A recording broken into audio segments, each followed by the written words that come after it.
तीर्थंकर प्रभु महावीर के चरणों में वंदन। तीर्थंकर के प्रतिनिधि जीवन नैया के कर्णधार परम पूज्य आचार्य प्रवर के श्री चरणों में सभक्ति वंदन। मुख्य मुनि प्रवर, साध्वी प्रमुख श्री, साधु साध्वी वृंद, उपस्थित धर्मानुरागी भाइयों और बहनों,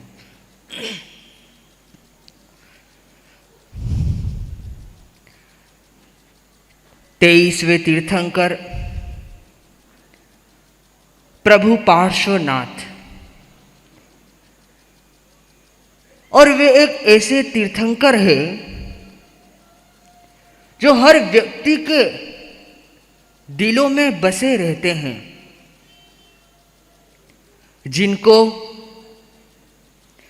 कोई चिंतामणि कहता है, कोई पारस के नाम से पुकारता है, तो कोई पार्श्वनाथ कहता है। और प्रभु महावीर ने उन्हें पुरुषादानी का संबोधन दिया है। पुरुषादानी का मतलब वह होता है जो हर व्यक्ति के लिए आदरणीय हो, वंदनीय हो। ऐसे थे प्रभु पार्श्व। यहाँ अनेक लोगों के मन में यदा कदा एक प्रश्न, जिज्ञासा उभरती रहती है कि आखिर क्या कारण है कि 24 तीर्थंकर में ये 23वें तीर्थंकर प्रभु पार्श्व ऐसे क्यों हैं जो इतने फेमस है, इतनी प्रसिद्धि आखिर क्यों है, क्या कारण है? 24 तीर्थंकरों में सभी ने कर्म को क्षय किया है, सभी ने निर्वाण को प्राप्त किया है। फिर 23वें तीर्थंकर ने ऐसा नया काम क्या किया जिसके कारण उन्होंने इतनी प्रसिद्धि पाली? तो मेरी दृष्टि में मुझे लगता है कि प्रभु पार्श्वनाथ की प्रसिद्धि का एक कारण जो सबसे बड़ा लगता है वह उनकी यात्रा है कि प्रभु पार्श्वनाथ ने लंबी लंबी यात्राएं की है। एक तरफ जहां कोशी कौशल से नेपाल तक, तो वही मिस्र, अफगानिस्तान तक प्रभु पार्श्वनाथ या उनके संतों का विचरण हुआ है।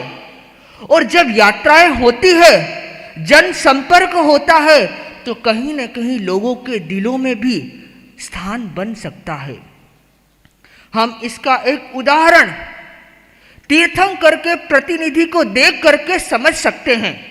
हमें कहीं जाने की जरूरत नहीं है। आज से 10 साल पूर्व अगर हम देखें कि क्या ये इस प्रकार की जनता होती थी, मेरी दृष्टि में तो शायद नहीं। इसका कारण है आचार्य प्रवर की यात्रा, जो 2014 के बाद जो यात्रा हुई, जिसमें आचार्य प्रवर ने देश ही नहीं विदेश में पधारे और वहां चातुर्मास किया। कच्छ से लेकर काजीरंगा, काठमांडू से लेकर कन्याकुमारी तक आचार्य प्रवर ने पद यात्रा के दौरान लोगों के दिल में स्थान बनाया। और आज भी अनेक ऐसे लोग हैं जो मुझे खुद को ध्यान में है, जो हर महीने आचार्य प्रवर कहीं भी विराज रहे हो, वे दर्शन करने आते हैं। तो हम समझ सकते हैं कि प्रभु पार्श्वनाथ की एक प्रसिद्धि का कारण उनकी यात्रा है। प्रभु पार्श्वनाथ का हम जब 10 भव का वर्णन सुनते हैं, तो आपने एक चीज नोट की हो कि एक क्या खास बात है जो हमें अपने जीवन में उतारनी चाहिए। आप लोगों ने प्रेम का अनुबंध जरूर सुना होगा, पर कहीं हम अगर पार्श्वनाथ के जीवन को देखें तो वेर का अनुबंध क्या होता है, वह हमें पार्श्वनाथ के जीवन से उन 10 भवों को पढ़ते हैं तो पता चलता है कि एक ही जीव 10 भवों तक उन्हें कष्ट देता है, तकलीफ देता है, और वो 10 भवों तक चलता है। चूंकि अभी पर्यूषण का समय है, और संवत्सरी के दिन क्या होता है? संवत्सरी के दिन शाम के समय प्रतिक्रमण के बाद हम खमत खामना करते हैं, और ये वही चीज है जो हमें करनी चाहिए। हमें सिर्फ फॉर्मेलिटी के लिए जय जिनेन्द्र शाह ठाऊ खमत खामना ऐसे नहीं, हमें मन से खमत खाना के भाव लाना चाहिए। आचार्य प्रवर यदा कदा लोगों को ये शिक्षा देते हैं कि किसी से मन मुटाव हो जाए तो तत्काल खमत खाना कर लो, वो न हो तो 15 दिन में पाक्षिक प्रतिक्रमण की बात कर ले, वह भी न हो तो चौमासी पक्की तक कर ले। बंधुओं, अंत में कहा गया वह भी ना हो तो कम से कम संवत्सरी तक तो खमत खामना कर लेना चाहिए, अन्यथा हमारा जीवन जो ये हमारी जो सम्यक्त है उसमें कहीं न कहीं दिक्कत आ सकती है।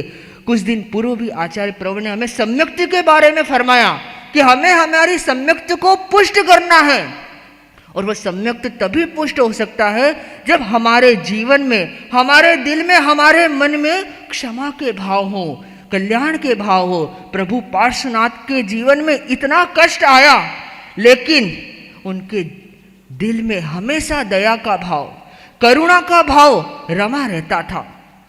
जब प्रभु पार्श्व कुमार अवस्था में थे, संन्यास भी स्वीकार नहीं किया, और वह घटना तो हर व्यक्ति जानता है कि किस प्रकार तपस्या कर रहा था।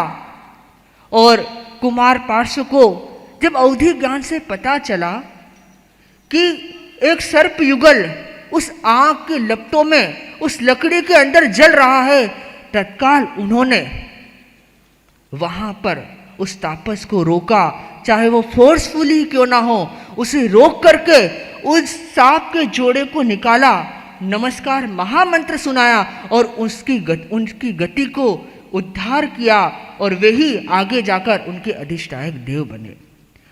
जिस प्रकार उनकी दया करुणा थी, और वही चीज हम अपने गुरु के दिल में देख सकते हैं कि परम पूज्य आचार्य प्रवर के दिल में कितनी करुणा है, कितनी वत्सलता है।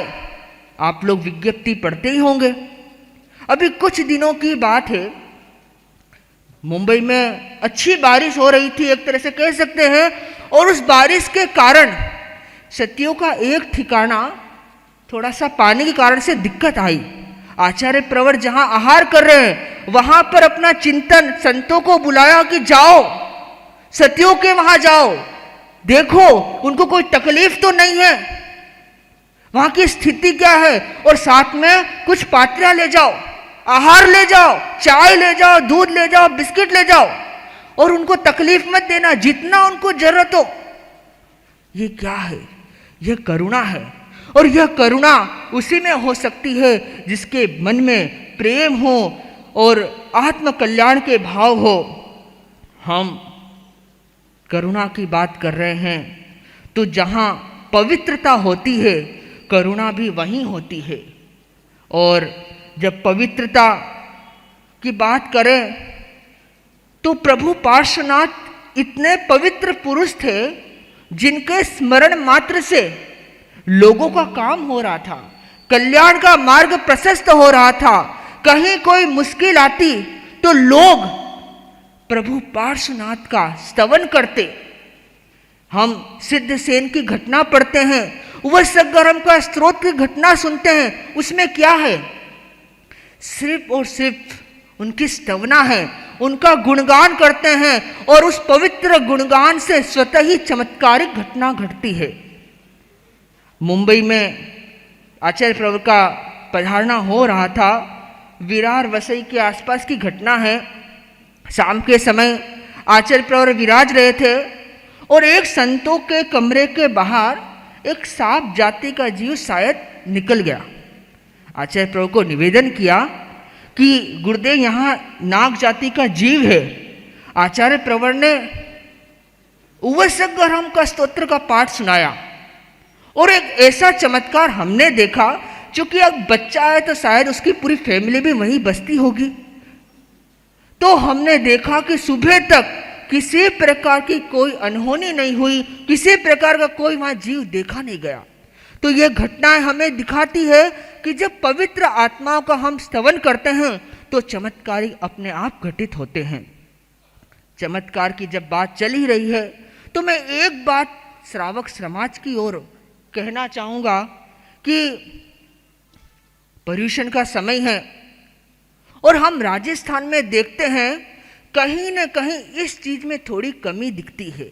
वह कमी क्या है? जहाँ हम पर्यूषण में त्याग, तपस्या, साधना की भाव रखते हैं, वहीं कुछ कुछ श्रावक यात्राएं करते हैं। अन्य देवी देवता का कह सकते हैं वहाँ जाना, वहाँ पैदल जाना, लोगों को खिलाना पिलाना। तो हमें इस पर्यूषण में इस चीज़ की सावधानी रखनी चाहिए कि हमें एक जगह स्थिर होकर हमें साधना करनी चाहिए और इन सब चीज़ों से बचना चाहिए। जब हम चमत्कार की बात करते हैं तो मैं यही कहना चाहूँगा कि चमत्कार के लिए आपको कहीं जाने की जरूरत नहीं है। अगर मन में आपके श्रद्धा है तो आप सीधे पूज्य प्रवर के श्री चरणों में उपस्थित हो जाइए। अनेक लोग अपनी समस्या लेकर आते हैं और पूज्य प्रवर उनका समाधान मंगल पाठ के द्वारा या पूज्य प्रवर मंत्रों के द्वारा उनका समाधान करते हैं। कल मैं मुनि श्री जितेंद्र कुमार जी स्वामी के उपपात में बैठा था और उनसे इसी बारे में बात करके महाराज मुझे क्या बोलना है। इतने में एक श्रावक आके बोला कि महाराज मुझे भी कोई एक चमत्कारी घटना, गुरुदेव ने मुझे मंगल पाठ सुनाया और मेरा काम हो गया। तो कहने का मतलब है हम जब पवित्र आत्मा का स्मरण करते हैं, पवित्र व्यक्ति से कुछ मंत्र लेते हैं तो वह हमेशा सिद्ध ही होते हैं। आप अगर मंत्र एक समाधान, मंत्र विद्या, ये लघु विद्यानुवाद अनेक ग्रंथ से अगर आप चाहे कि हम मंत्र ले और काम हो जाए तो संभावना कम है। हमें अगर मंत्र को सिद्ध भी करना है, चाहे वो पार्श्वनाथ का मंत्र क्यों ना हो, तो उसके लिए हमें जरूरत होती है गुरु की। हम गुरु से मंत्र ले, फिर आप देखिए आपके जीवन की समस्याएं किस तरह ठीक होती है। प्रभु पार्श्वनाथ जिन्होंने कोई लंबा आयुष्य नहीं जिया है, कोई पर्वों का जीवन नहीं, सिर्फ 100 वर्षों का जीवन, लेकिन उन्होंने ऐसा जीवन जिया कि आज भी हर व्यक्ति के दिल में बसे हुए हैं। मैं अपनी बात को एक गीत के माध्यम से संपन्न करना चाहूँगा।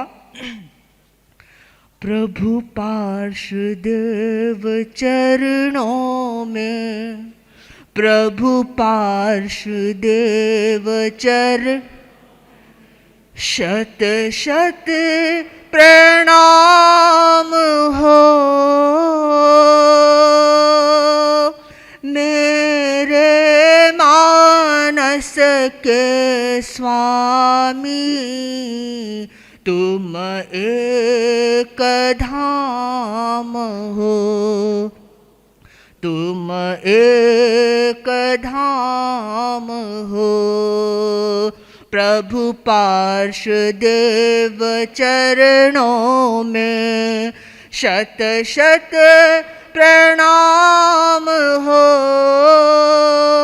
मेरे मानस के स्वामी तुम एक धाम हो, तुम एक धाम। तो ऐसे पार्श्वनाथ प्रभु जिन्होंने अंत में 1 महीने की संथारा पचक कर उन्होंने अपना आत्मकल्याण किया, और हम भी तीर्थंकर के प्रतिनिधि के चरणों में उनकी उपासना में हम अपनी उपयोगिता सिद्ध करते हुए हम अपने मार्ग को प्रशस्त करते हुए अपने लक्ष्य को प्राप्त करें। इसी मंगल भावना के साथ ओम।